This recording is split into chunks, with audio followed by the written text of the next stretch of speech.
আমার তরফ থেকে আরও একবার অসংখ্য ধন্যবাদ। দেশবাসী সকলেই তার জন্য দোয়া করবেন। প্যারেড গ্রাউন্ডে আসছি, আমরা আসলে প্যারেড গ্রাউন্ডটা আমরা টিভিতে দেখতাম এবং বিশেষ করে আমরা আসলে এরকম ওপেনলি কখনো দেখতে পাই নাই। তাই আজকে আমরা সরাসরি দেখতে পেয়ে আমাদের কাছে খুবই আনন্দ হয়েছে।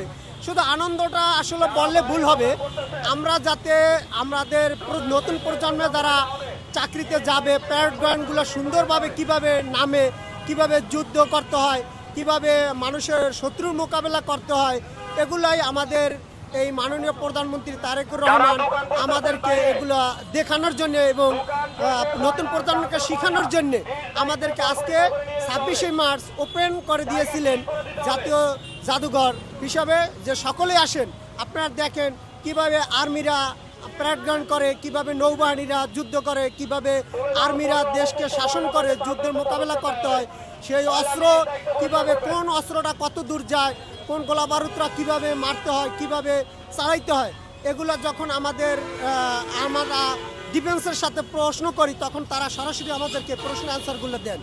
এগুলো সম্পূর্ণ দেখেই আমাদের বাচ্চা আমরা শিখলাম আসলে এদেশে আমাদের অস্ত্র আছে যুদ্ধ করার মতন, আমাদের সব কিছু, আমাদের হাতিয়ার আছে।